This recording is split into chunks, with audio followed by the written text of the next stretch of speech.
নমস্কার বন্ধুরা, আমার ইচ্ছে পূরণ চ্যানেলে আজকে একটা নতুন ভিডিও নিয়ে আসলাম। এটা হচ্ছে আমার রান্না পুজোর দিনের ভিডিও। রান্না পুজোর দিন আমি কি রান্না করেছি, এটা হচ্ছে রাত 12টা, এখন রান্না আমার কমপ্লিট। আমি ঠাকুরকে খেতে দিয়ে দিয়েছি, পুজো দিয়ে দিলাম। এবারে সবাইকে দেখিয়ে দিই আমি আজকে কি রান্না করেছি। খুবই সামান্য আয়োজন করেছি রান্না পুজোতে, তোমরা একটু দেখতে থাকো। সকল বন্ধুদের ভিডিও দেখার জন্য অনেক অনেক ধন্যবাদ এবং মন থেকে অনেক অনেক ভালোবাসা। তোমরা ভিডিওটা দেখতে থাকো।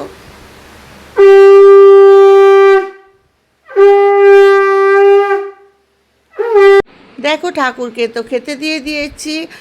সব খাবার তো আর এখানে দেওয়া যায় না, যেগুলো দেওয়া যায় সেরকম খাবার দিয়েছি। মানে কোনো ঝোলের রান্না সেরকম কিছু দিই না। মাছের যে নানান রকম ঝোল আইটেম করেছি সেগুলো কিন্তু আমি এর মধ্যে দিইনি। আমি এর মধ্যে শুধু ভাজা মাছ দিয়েছি। রান্না পুজোর রান্না তো আমার কমপ্লিট। চলো তোমাদেরকে একটু দেখিয়ে নিই কি রান্না হলো আজকে।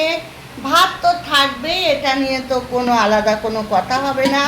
ভাত দু জায়গায় করা আছে, আজকে রাত্রিরেও তো খাবো। এই দেখো, এখানে আছে সব রকম ভাজা, আমি আর মুখে বলছি না কি ভাজা, সব রকম ভাজা। এখানে আছে সব রকম মাছ ভাজা, দেখতে পাচ্ছ সব রকম মাছ ভাজা করে রেখেছি। আর একটা ভাজা আছে এখানে, এখানে আছে হচ্ছে আরও ভাজা, সব রকম ভাজা। ব্যাস হলো। এবার এখানে কি আছে দেখি। ও, এখানে আছে পুঁই ডাঁটা চচ্চড়ি। আচ্ছা, এবার এইটায় কি আছে, এইটায় আছে ডাল চচ্চড়ি। সবই দেখছো, খুব একটা বেশি কিছু আমি এবার করিনি, তার কারণ খাবার লোকের অভাব। দেখো, এটা তো সেদ্ধ পুলি করেছি, বেশি করিনি, দেখেছো তো।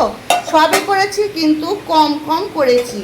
এটা করেছি চিংড়ি ভাপা, অল্প করে চিংড়ি ভাপা করেছি। আর এটা হচ্ছে, এটা ঢাকা দিই। এই দেখো, এটা হচ্ছে আলু আলু আর কপি, ফুলকপি দিয়ে এটা হচ্ছে কাতলা মাছের ঝোল। হ্যাঁ, আর এদিকে হচ্ছে একটুখানি পায়েস। দেখেছো কত অল্প করে করেছি, একটুখানি পায়েস, কারণ আমার খাওয়ার লোক নেই।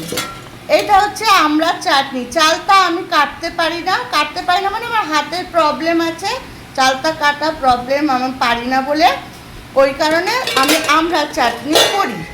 আর এদিকে আছে হচ্ছে ইলিশ মাছের ভাপা, ইলিশ মাছের ভাপা করে নিয়েছি।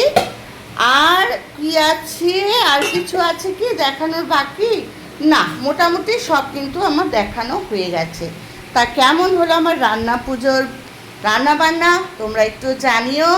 অনেক কষ্ট করে, শরীর খুব একটা ভালো না, অনেক কষ্ট করে এগুলো করতে হয়েছে।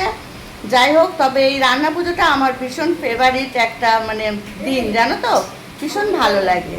তাই কার বাড়িতে রান্না পুজো হলো, কে কী রান্না করেছো, অবশ্যই ভিডিওর মাধ্যমে আমাদেরকে দেখাবে। অবশ্যই দেখবো। সবাই খুব ভালো থেকো। টাটা।